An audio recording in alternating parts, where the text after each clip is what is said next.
dýchaním. Rentgenové vyšetrenie musí z času na čas podstúpiť každý z nás. Niektorí pacienti tam ale chodia každý mesiac, ak nie častejšie. Zisťovali sme, či im hrozí vyššie riziko rakoviny a či môžu rentgen odmietnúť.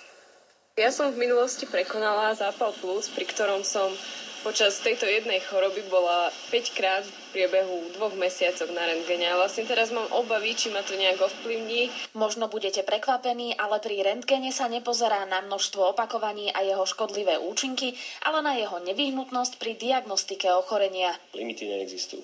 Jednoducho ten lekár musí zvážiť, či to vyšetrenie je pre ňoho prínosom. Vo väčších nemocniciach pritom existujú záznamy o množstve žiarenia, ktoré ste ako pacient pri rentgene absorbovali. Ste v nejakej databáze, kde pod vašim nejakým identifikačným číslom je si možno samozrejme prehliadnúť tie vaše vyšetrenia. Problémom však je, že databázy sú relatívne nové a navyše nie sú zdieľané. A tak lekár v inej nemocnici nevidí, koľko ožiarení ste už za život absolvovali.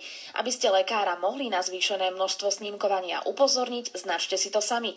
Či už do zošita, alebo do takejto šikovnej mobilnej aplikácie. Môžeme vidieť riziko vzniku rakoviny. Často sa však stáva aj to, že pacientovi sa bez rentgenu alebo moderného CTčka vyšetrenie neráta a vyslovene sa ho dožaduje. Áno, stane sa pri určitých pádoch z bicykla alebo nejakých banálnych úrazoch, že sa rodičia alebo priamo pacienti dožadujú vyšetrenia. Bežné je to najmä u detí, pre ktoré chcú rodičia to najlepšie. Paradoxne im prehnanou starostlivosťou skôr uškodia. Rozdiel v dávke medzi rentgenom plúc a CT zobrazením plúc je takmer 200-násobný. Pre televíziu JOJ Beáta Kšenžiková.